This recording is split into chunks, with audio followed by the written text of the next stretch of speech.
¿Alguna vez te has sentado en una mesa familiar y has sentido que estabas desapareciendo lentamente? Como si cada palabra pronunciada estuviera diseñada para recordarte que no eras suficiente, que nunca serías suficiente, y que tu propia existencia era de alguna manera una decepción comparada con todos los demás en la habitación. Exactamente ahí es donde me encontraba hace 3 años, en una fría noche de noviembre que se convertiría en el catalizador de la decisión más importante de mi vida.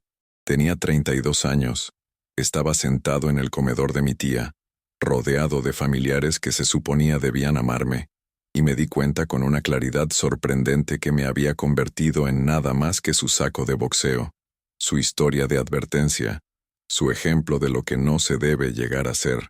La conversación esa noche comenzó de manera inocente, o al menos así parecía para cualquiera que no hubiera vivido mi vida.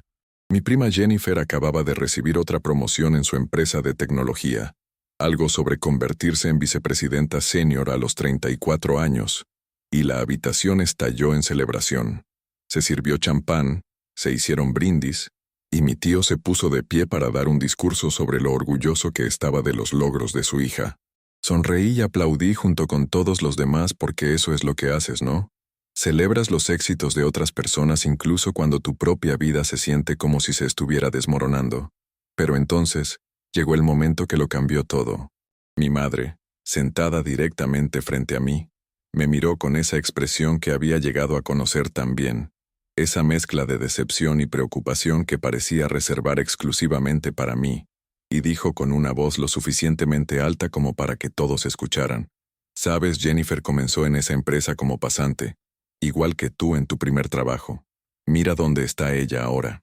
¿Qué te pasó a ti? La mesa quedó en silencio por apenas un segundo.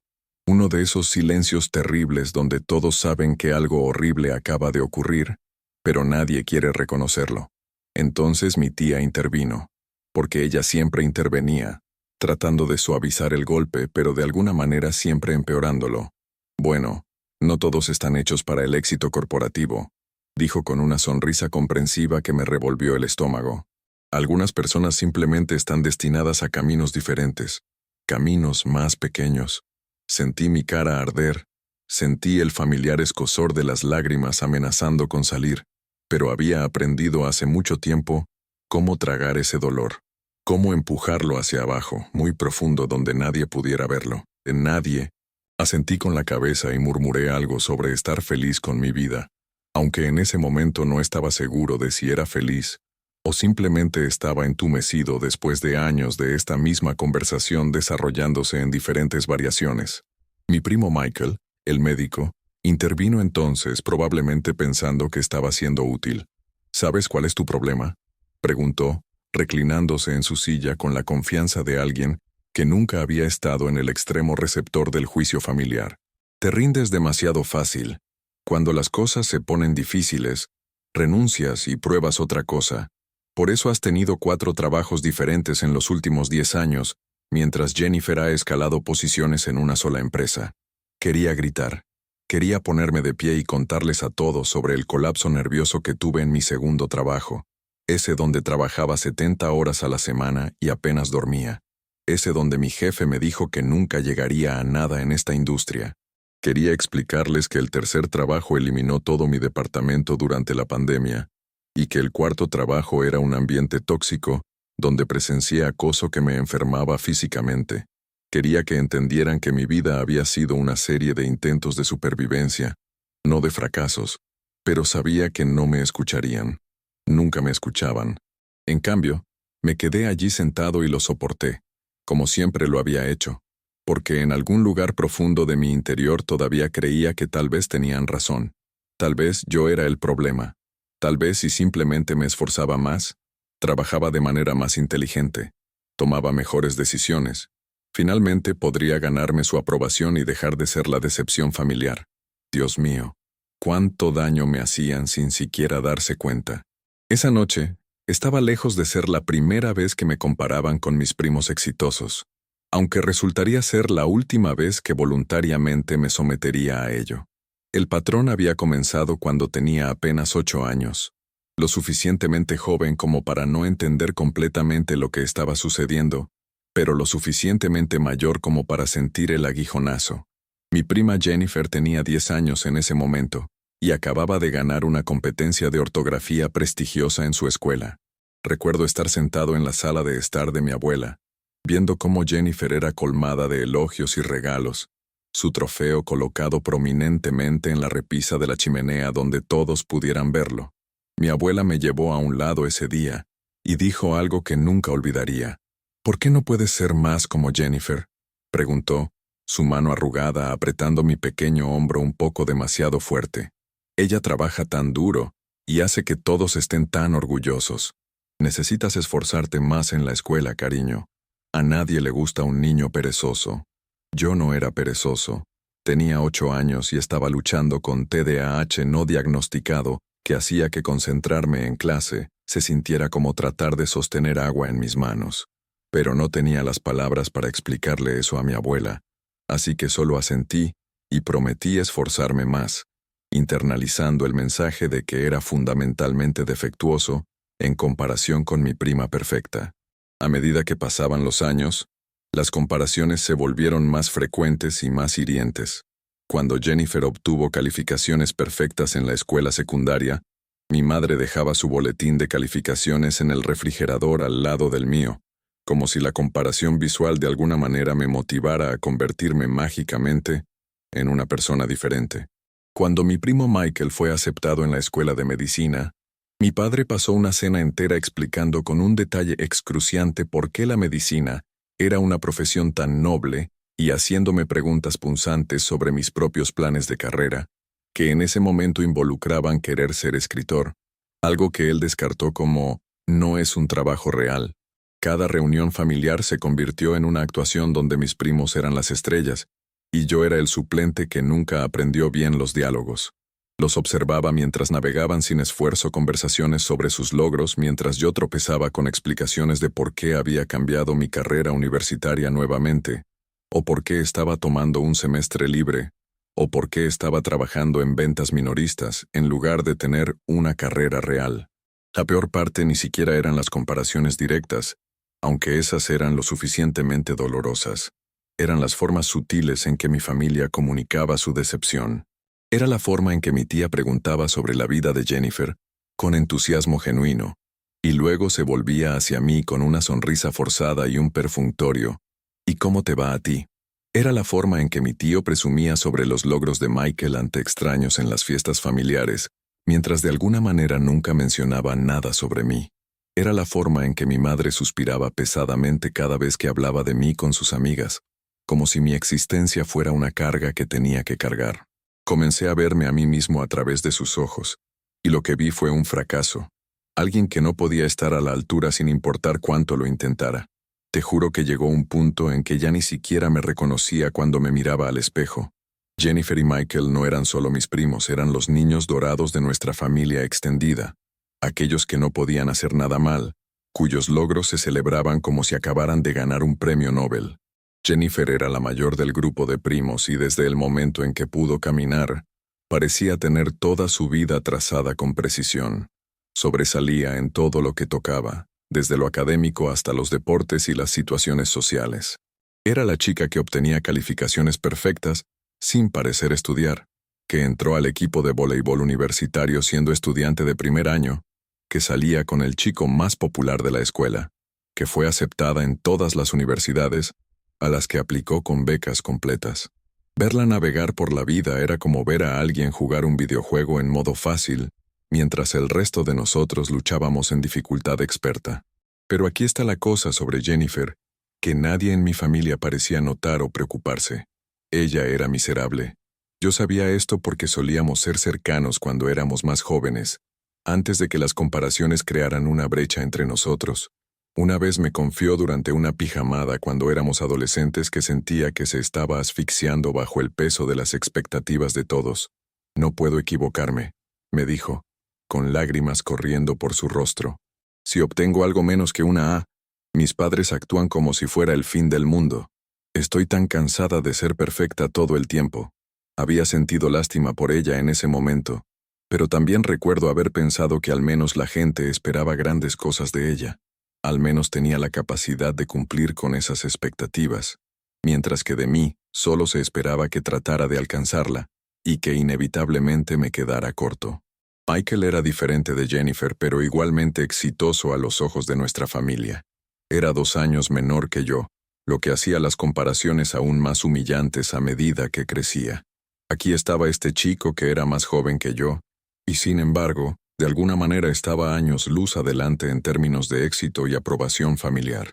Michael era del tipo callado y estudioso, el que se encerraba en su habitación durante horas estudiando anatomía y biología, mientras yo andaba por ahí tratando de descubrir quién era y qué quería de la vida. Entró a la escuela de medicina en su primer intento, hizo su residencia en un hospital prestigioso, y ahora era un pediatra exitoso con su propia práctica. A cada miembro de la familia le encantaba hablar sobre Michael el doctor, como si su profesión de alguna manera elevara el estatus de toda la familia. De lo que nadie hablaba era de cómo Michael se había vuelto completamente emocionalmente no disponible, cómo su matrimonio se estaba desmoronando porque trabajaba 80 horas a la semana y había olvidado cómo conectarse con otros seres humanos, cómo había desarrollado una dependencia de pastillas para dormir y medicamentos para la ansiedad solo para funcionar. Pero esos detalles no le importaban a mi familia porque en papel, Michael era un éxito. Y eso era todo lo que contaba. Imagínate, ¿no? Todos mirábamos las fachadas brillantes sin ver el precio que pagaban por mantenerlas.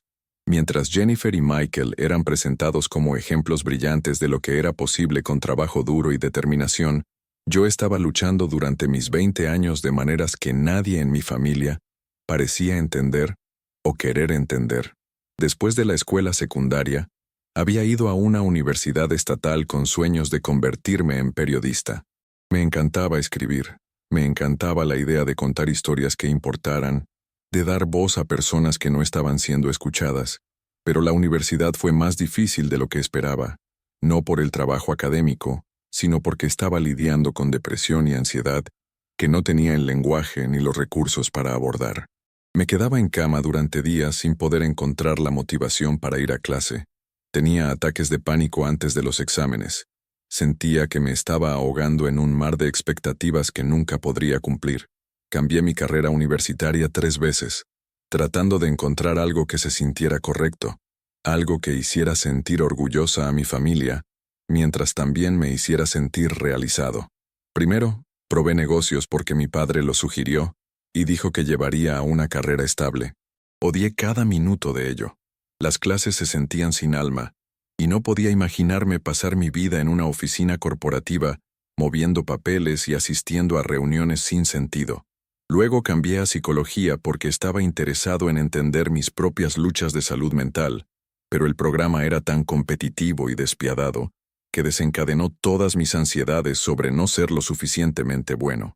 Finalmente, me decidí por comunicaciones, que se sentía como un compromiso entre lo que yo quería y lo que mi familia podría aceptar. Me gradué, eventualmente, 2 años más tarde de lo que se suponía debía hacerlo, y la sensación de vergüenza que sentí caminando a través de ese escenario fue abrumadora. Mis padres vinieron a la ceremonia, pero pude ver la decepción en sus ojos, especialmente cuando compararon mi graduación retrasada con el logro summa cum laude de Jennifer 4 años antes. Después de la universidad, luché por encontrar mi lugar en el mercado laboral. Mi primer trabajo fue en una pequeña firma de marketing, donde era esencialmente un asistente mal pagado haciendo trabajo pesado para personas que me trataban como si fuera desechable. Duré 8 meses antes de renunciar porque el ambiente era tan tóxico que estaba afectando mi salud. Mi segundo trabajo fue en una startup tecnológica que prometía grandes cosas pero resultó ser un desastre. Estaba trabajando horas insanas por un pago mínimo. Me decían que la participación que estaba ganando valdría la pena algún día cuando la empresa saliera a bolsa. La empresa cerró después de 2 años, y mi participación no valía nada. Cada trabajo se sentía como otro fracaso, otra marca en mi contra en la comparación continua con mis primos que parecían tener sus carreras resueltas desde el primer día. ¿Te ha pasado algo similar? Cuéntamelo en los comentarios porque necesito saber que no soy el único que ha vivido esto. A medida que avanzaba por mis últimos 20 y entraba en mis 30, las comparaciones no se detuvieron. se intensificaron y evolucionaron hacia algo aún más tóxico. Ya no se trataba solo de logros profesionales, era sobre cada aspecto de la vida. Jennifer se casó a los 28 años con un ingeniero de software exitoso, y la boda fue un asunto lujoso del que mi familia habló durante meses. Yo estaba soltero en ese momento. Acababa de pasar por una ruptura dolorosa con alguien que me había engañado, pero nadie preguntó cómo estaba emocionalmente. En cambio, recibí preguntas como, ¿cuándo vas a sentar cabeza? Y, ¿no quieres encontrar a alguien como lo hizo Jennifer? Como si encontrar una pareja fuera tan simple como decidir hacerlo. Cuando Jennifer anunció que estaba embarazada de su primer hijo 2 años después, la celebración familiar fue abrumadora. Mi tía le organizó un baby shower elaborado. Mi madre lloró lágrimas de alegría, y yo me senté en la esquina sintiéndome como un fracaso absoluto, porque tenía 30 años. Estaba soltero, viviendo en un apartamento diminuto y trabajando en un empleo que odiaba. El mensaje era claro. Jennifer estaba ganando en la vida, y yo estaba perdiendo. Los logros de Michael también continuaron acumulándose. Compró una casa en un vecindario caro, conducía un auto de lujo, tomaba vacaciones exóticas que publicaba en las redes sociales. Cada reunión familiar se convirtió en una vitrina para sus éxitos, mientras yo me sentía cada vez más invisible a menos que alguien quisiera usarme como historia de advertencia. Lo peor era lo casual que se había vuelto la crueldad. No era enojada ni maliciosa, lo que de alguna manera la hacía peor. Se entregaba con preocupación, con suspiros, con esa frase infernal, «Solo queremos lo mejor para ti», que realmente significaba, «Estamos avergonzados de ti». Mi madre me llamaba y pasaba los primeros 10 minutos de la conversación actualizándome sobre los últimos logros de Jennifer y Michael, antes de preguntar sobre mi vida, en un tono que sugería que ya sabía que no le gustaría la respuesta. Mi padre me enviaba listados de trabajo para posiciones que pensaba que debería solicitar, posiciones que requerían calificaciones que no tenía o intereses que no poseía, siempre con una nota sobre cómo Michael había comenzado desde abajo y había subido. Las comparaciones se habían vuelto tan arraigadas en cómo mi familia se comunicaba conmigo, que no creo que se dieran cuenta de que lo estaban haciendo. Era simplemente la forma en que eran las cosas, y yo lo había aceptado como mi realidad. En serio, llegué a un punto donde pensaba que eso era normal, que así era como funcionaban todas las familias. El costo emocional de ser constantemente comparado con mis primos exitosos era algo que llevé en silencio durante años, un peso que se volvía más pesado con cada reunión familiar que pasaba. Comencé a desarrollar esta narrativa interna de que estaba fundamentalmente roto, de que había algo mal en mí a un nivel central que me impedía lograr el mismo éxito que Jennifer y Michael. Me quedaba despierto por las noches reproduciendo conversaciones, analizando cada forma en que no había estado a la altura, preguntándome qué estaba mal conmigo, que no podía simplemente ser normal y exitoso como todos los demás. Mi autoestima se volvió completamente dependiente de una validación externa que nunca llegaba, o cuando llegaba, era tan ambigua que se sentía peor que la crítica. «Te ves bien hoy, finalmente te estás cuidando», decía mi tía, implicando que normalmente me veía terrible. «Este trabajo suena prometedor, tal vez realmente te quedarás con este», comentaba mi madre, recordándome todos mis fracasos pasados. Comencé a evitar eventos familiares siempre que fuera posible, inventando excusas sobre el trabajo o estar enfermo. Cualquier cosa para evitar sentarme en otra cena donde me recordarían lo inadecuado que era. Pero la culpa de no presentarme era casi tan mala como el dolor de estar allí, porque entonces recibía llamadas de mi madre sobre cómo estaba decepcionando a la familia, cómo estaba siendo egoísta, cómo necesitaba hacer más esfuerzo. Me sentía atrapado en este ciclo donde no podía ganar sin importar lo que hiciera. Si me presentaba, era sometido a comparaciones y críticas. Si no me presentaba, era etiquetado como difícil y desagradecido. La ansiedad se volvió tan severa que tenía síntomas físicos antes de los eventos familiares. Náuseas, dolores de cabeza, corazón acelerado, dificultad para respirar. Sabía que algo tenía que cambiar, pero no sabía qué o cómo. Había internalizado su crítica tan profundamente que ya no podía separar sus voces de mi propia voz interior. Cuando cometía un error, Escuchaba el suspiro decepcionado de mi madre. Cuando luchaba con algo, escuchaba el comentario de mi tío sobre cómo Jennifer nunca se rendía. Estaba viviendo mi vida con un coro griego de juicio familiar, sonando constantemente en mi cabeza, y me estaba destruyendo desde adentro. ¿Alguna vez te has sentido como si te estuvieras ahogando, pero todos a tu alrededor piensan que simplemente estás nadando mal? Exactamente así me sentía durante esos años. Era una agonía constante que nadie más podía ver, porque me había vuelto tan bueno en ocultar mi dolor. La decisión de dejar de presentarme a las reuniones familiares no ocurrió de una sola vez. Fue un despertar gradual que culminó en esa cena de noviembre que mencioné al principio. Después de esa noche donde mi madre preguntó qué me había pasado frente a todos, conduje a casa en un aturdimiento, mis manos temblando en el volante, lágrimas finalmente cayendo libremente ahora que estaba solo. Llegué a casa a mi pequeño apartamento. Me senté en mi sofá en la oscuridad, y algo dentro de mí cambió. Ya había terminado. Estaba tan completa y absolutamente terminado con permitir que estas personas me hicieran sentir sin valor. Pensé en todos los años que había pasado tratando de ganarme su aprobación, en todas las formas en que me había contorsionado para encajar en su estrecha definición de éxito, en todas las veces que había tragado mi dolor y sonreído a través de sus críticas, porque pensaba que eso era lo que significaba la familia. Y me di cuenta de que esto no era amor. El amor no te hace sentir pequeño. El amor no te usa como punto de comparación para hacer que otros se vean mejor. El amor no trata tus luchas como fracasos. Esto era algo completamente diferente, algo tóxico que había estado disfrazándose de preocupación y unión familiar durante toda mi vida. Esa noche tomé una decisión que me aterrorizó, pero que también se sintió como la primera elección auténtica que había hecho en años. Iba a dejar de participar en mi propia disminución. Ya no iba a presentarme para ser su saco de boxeo. Al día siguiente, comencé a pensar en qué límites necesitaba establecer. Me di cuenta de que no podía simplemente dejar de asistir a eventos familiares sin una conversación, aunque parte de mí quería simplemente desaparecer y nunca explicarme. Necesitaba ser claro sobre por qué estaba tomando esta decisión, no para su beneficio, sino para el mío. Necesitaba decir en voz alta lo que había estado sucediendo para poder dejar de gaslightearme a mí mismo, haciéndome pensar que estaba siendo demasiado sensible o exagerando. Comencé a escribir todos los incidentes que podía recordar, todas las comparaciones, todos los comentarios hirientes, todas las formas en que me habían hecho sentir menos que los demás.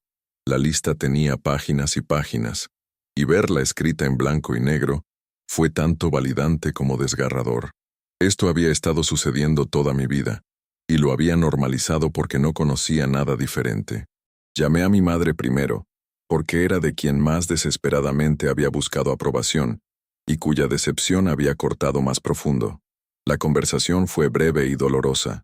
Le dije que no asistiría al Día de Acción de Gracias ese año, ni a ninguna reunión familiar en el futuro previsible. Cuando preguntó por qué, le expliqué tan calmadamente como pude que estar cerca de la familia estaba dañando mi salud mental, que las constantes comparaciones con Jennifer y Michael me habían hecho sentir sin valor durante la mayor parte de mi vida, y que necesitaba espacio para descubrir quién era sin su juicio. Ella estaba sorprendida, luego enojada, luego desdeñosa. Me dijo que estaba haciendo ridículo, que la familia a veces dice cosas que son difíciles de escuchar porque les importa, que estaba desechando relaciones por nada. Dijo que estaba siendo egoísta, y que me arrepentiría de esta decisión. La dejé decir todo eso, y luego muy tranquilamente le dije que había tomado mi decisión y que esperaba que algún día lo entendiera. Luego colgué y lloré durante 3 horas seguidas, llorando la relación que siempre había querido con mi madre pero que nunca había tenido realmente. Ay, Dios mío, qué dolor tan profundo fue soltar esa esperanza. La primera temporada de festividades sin mi familia fue una de las experiencias más solitarias y liberadoras de mi vida. Llegó el Día de Acción de Gracias y lo pasé solo en mi apartamento, comiendo comida para llevar y viendo películas, y aunque parte de mí se sentía culpable y triste, otra parte sentía esta increíble sensación de paz. Nadie me estaba comparando con nadie. Nadie estaba haciendo preguntas invasivas sobre mi carrera o relaciones. Nadie estaba suspirando con decepción o haciendo comentarios ambiguos. Era solo yo, solo con mis pensamientos, y por primera vez en mi vida adulta, esos pensamientos no estaban llenos de odio hacia mí mismo e inadecuación. Mi teléfono sonó constantemente ese día, llamadas de mi madre, mi tía, mi abuela, todos queriendo saber por qué no estaba allí, todos tratando de hacerme sentir culpable para que cambiara de opinión. Las dejé ir al buzón de voz. No estaba listo para comprometerme todavía. La Navidad fue más difícil porque siempre había amado la Navidad cuando era niño, antes de que las comparaciones hubieran comenzado en serio. Tenía recuerdos de hornear galletas con mi abuela, de decorar el árbol con mis primos cuando todavía éramos amigos, de la magia de la mañana de Navidad antes de que todo se volviera sobre logros y estatus. Pasé la Navidad con un amigo que también se había distanciado de su familia tóxica, y creamos nuestra propia pequeña celebración. Cocinamos la cena juntos, intercambiamos regalos modestos, y hablamos hasta tarde en la noche sobre familias y límites, y lo que significa elegirse a uno mismo. Era diferente de las grandes reuniones familiares con las que había crecido, pero era auténtico y amable, y no me había dado cuenta de cuánto había estado anhelando autenticidad y amabilidad hasta que lo experimenté sin toda la toxicidad adjunta. En los meses que siguieron, mantuve mis límites a pesar de la enorme presión de mi familia para simplemente superarlo y volver. Mi madre llamaba llorando, diciendo que le estaba rompiendo el corazón.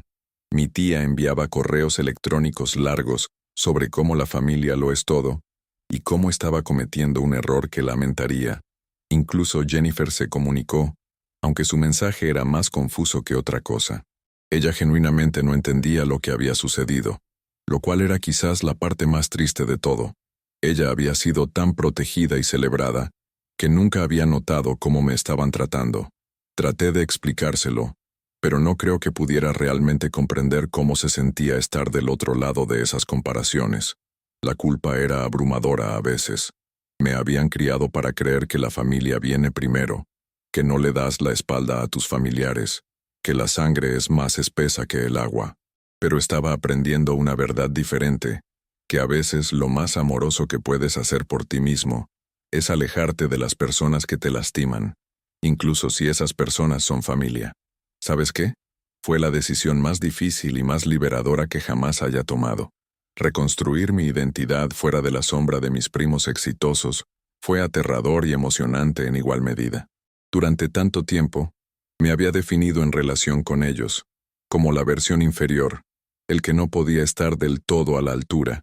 Sin ese marco de referencia, tuve que descubrir quién era realmente y qué realmente quería de la vida, separado de las expectativas de cualquier otra persona. Comencé terapia, algo que debería haber hecho años antes, pero había sido demasiado orgulloso, o demasiado pobre, o demasiado convencido de que no merecía ayuda para buscar. Mi terapeuta me ayudó a entender que había estado viviendo con trauma complejo, de años de abuso emocional, disfrazado como preocupación familiar. Me ayudó a ver que las comparaciones no se trataban de que yo estuviera fallando, se trataban de la disfunción de mi familia y su necesidad de tener un chivo expiatorio, alguien a quien señalar y decir, al menos no somos como esa persona. Comencé a escribir un diario todos los días, escribiendo sobre mis experiencias, mis sentimientos, mis sueños que no tenían nada que ver con demostrarle nada a nadie. Descubrí que sin el ruido constante del juicio familiar, en realidad tenía muchos intereses y pasiones que había suprimido porque no encajaban en la estrecha definición de éxito que mi familia valoraba. Comencé a tomar clases de arte solo porque las disfrutaba, no porque llevarían a una carrera o harían que alguien se sintiera orgulloso. Fui voluntario en un refugio de animales local porque me hacía feliz, no porque se vería bien en un currículum. Salí con personas que realmente me gustaban en lugar de personas que pensaba impresionarían a mi familia. Lenta, dolorosamente, comencé a descubrir quién era cuando no estaba actuando para una audiencia que nunca aplaudiría. Cambié de trabajo nuevamente, pero esta vez fue una elección que hice para mí mismo en lugar de un intento desesperado por encontrar algo que ganara aprobación. Tomé un puesto en una organización sin fines de lucro que pagaba menos que mi trabajo anterior, pero se alineaba con mis valores, y me permitía hacer un trabajo que se sentía significativo. Cuando le conté a un amigo sobre el trabajo, no lo seguí inmediatamente con explicaciones ansiosas o disculpas sobre el salario o el nivel de prestigio. Simplemente dije que estaba emocionado al respecto, y lo decía en serio. Comencé a construir una familia elegida, un grupo de amigos que me apoyaban sin condiciones, que celebraban mis pequeñas victorias sin compararlas con las de nadie más, que escuchaban cuando luchaba sin hacerme sentir inadecuado. Estas eran personas que me gustaban por quien era, no por quien pensaban que debería ser. La sanación no fue lineal. Hubo días en que vería el último anuncio de promoción de Jennifer en las redes sociales, o escucharía por ahí sobre algún premio que Michael había ganado, y sentiría esa vieja punzada familiar de inadecuación, esa voz en mi cabeza diciendo, «Ves, todavía no eres lo suficientemente bueno». Pero esos momentos se volvieron menos frecuentes y menos poderosos a medida que pasaba el tiempo. Estaba aprendiendo a medir el éxito según mis propios estándares, no por marcadores externos que nunca realmente habían encajado con quien yo era de todos modos. Imagínate, de verdad, descubrir que puedes ser feliz sin la aprobación de las personas que siempre pensaste que la necesitabas. Han pasado 3 años desde esa cena de noviembre que cambió mi vida, y puedo decir honestamente que cortar lazos con las dinámicas familiares tóxicas fue la mejor decisión que jamás tomé por mí mismo. No fue fácil, y no fue perfecto, y todavía hay momentos en los que lloro por la familia que desearía haber tenido, en lugar de la familia que realmente tengo. He tenido contacto mínimo con la mayoría de mis familiares durante este tiempo. Mi madre y yo tenemos una relación superficial ahora donde hablamos ocasionalmente, pero no profundizamos porque ella no está dispuesta a reconocer el daño que se hizo.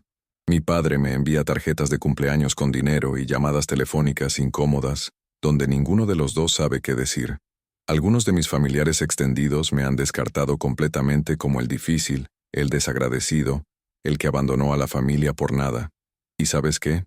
Estoy bien con eso. Prefiero ser visto como difícil mientras vivo auténticamente, que ser visto como agradable mientras muero lentamente por dentro. Jennifer y yo en realidad hemos logrado reconstruir algún tipo de relación, aunque no es nada como lo que teníamos cuando éramos niños. Después de haber estado ausente de los eventos familiares durante aproximadamente 1 año, ella se comunicó y preguntó si podíamos reunirnos para tomar un café, solo nosotros dos. Estaba dudoso, pero acepté. Nos encontramos en una cafetería a mitad de camino entre nuestras 2 ciudades, y tuvimos la conversación más honesta que habíamos tenido como adultos. Me dijo que mi ausencia de la familia la había hecho comenzar a cuestionar cosas que nunca había cuestionado antes. Comenzó a notar con qué frecuencia nuestros familiares hacían comentarios sobre quién estaba yendo bien y quién no, con qué frecuencia yo había sido el sujeto de esos comentarios, cómo ella se había beneficiado de la dinámica de comparación, aunque nunca lo había pedido. Se disculpó, no por su éxito, lo cual hubiera sido ridículo, sino por no defenderme, por no notar cómo me estaban tratando, por permitirse ser usada como un arma contra mí. Aprecié la disculpa, y le dije que no la culpaba por ser buena en lo que hacía.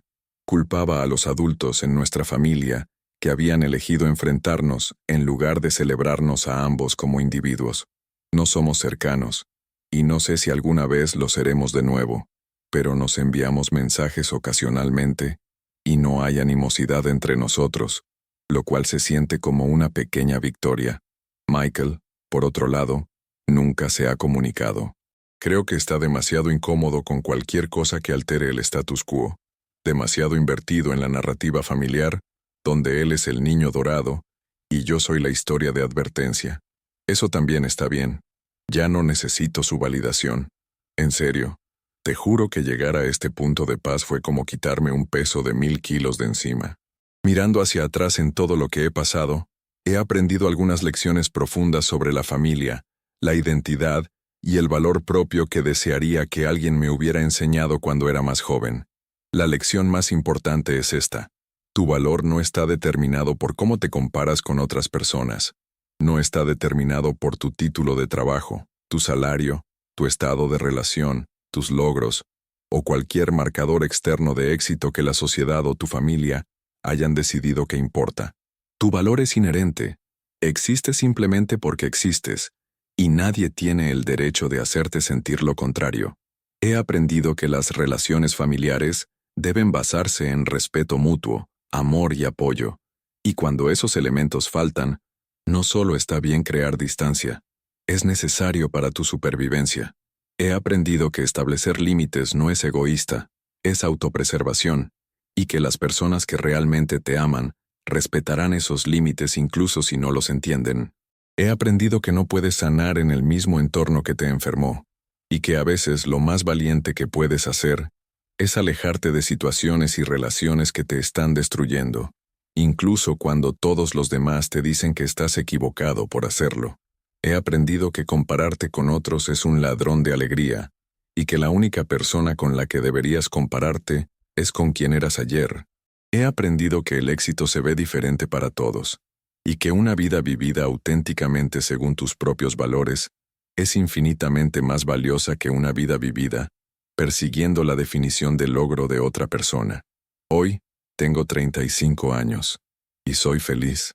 No feliz de la manera en que mi familia me diría la felicidad, no con la oficina en la esquina, o la casa cara, o el currículum impresionante, pero feliz de maneras que realmente me importan. Me despierto la mayoría de las mañanas, sin esa sensación aplastante de inadecuación que solía definir mi existencia. Tengo un trabajo que se siente significativo incluso si no es prestigioso. Tengo relaciones que se basan en conexión genuina en lugar de desempeño y juicio. Tengo pasatiempos e intereses que me traen alegría sin necesidad de servir a ningún propósito mayor. Tengo paz, y esa paz vale más que cualquier promoción o logro que hubiera ganado la aprobación de mi familia. Todavía tengo días difíciles, días en que las viejas heridas duelen, días en que veo algo en las redes sociales sobre una reunión familiar a la que no fui invitado y siento esa familiar punzada de rechazo. Pero esos días son cada vez menos frecuentes y más distantes, y cuando vienen, ahora tengo herramientas para lidiar con ellos. Me recuerdo a mí mismo por qué tomé las decisiones que tomé. Busco apoyo de mi familia elegida. Practico la autocompasión en lugar de la autocrítica. Recuerdo que no soy el problema. Nunca fui el problema, y que alejarme de la toxicidad no me hace débil, me hace fuerte. De verdad, te lo digo con todo mi corazón. Si estás leyendo esto y te ves reflejado en mi historia, si tienes miembros de la familia que constantemente te comparan con otros, que te hacen sentir menos que los demás, que te usan como su saco de boxeo emocional, quiero que sepas que mereces algo mejor. Mereces ser celebrado por quien eres, no criticado por quien no eres. Mereces relaciones que te construyan en lugar de derribarte. Mereces definir el éxito en tus propios términos. Y mereces alejarte de cualquiera, familia incluida, que te haga sentir sin valor. No es fácil establecer esos límites. Probablemente será una de las cosas más difíciles que hagas. La gente te llamará egoísta. Te acusarán de ser sobreactuado o demasiado sensible. Intentarán hacerte sentir culpable para que vuelvas, para que aceptes un trato que te lastima porque así es como es la familia. Pero estoy aquí para decirte que no tienes que aceptar eso. No le debes a nadie acceso a ti, ni siquiera a tus padres, ni siquiera a tus abuelos, ni siquiera a personas que comparten tu sangre. Te debes a ti mismo protección, cuidado y la oportunidad de convertirte en quien estás destinado a ser sin que alguien constantemente te diga que no eres lo suficientemente bueno. Quiero escuchar de ti en los comentarios. ¿Has experimentado este tipo de comparación tóxica en tu familia? ¿Cómo lo manejaste? ¿Todavía estás luchando con ello? ¿O has encontrado una manera de liberarte? Comparte tu historia abajo porque te garantizo que no estás solo. Y a veces solo saber que otras personas entienden lo que has pasado puede ser increíblemente sanador. Tu experiencia importa. Tu dolor es válido. Y tu decisión de protegerte no es nada de lo que avergonzarse. Y si esta historia resonó contigo, si te sentiste visto y comprendido mientras la escuchabas, por favor deja un like en este video. Ayuda a que más personas encuentren este contenido, y me hace saber que compartir mi historia valió la pena. Si quieres escuchar más historias sobre establecer límites lidiar con dinámicas familiares tóxicas y encontrarte a ti mismo después de años de tratar de ser lo que todos los demás querían que fueras.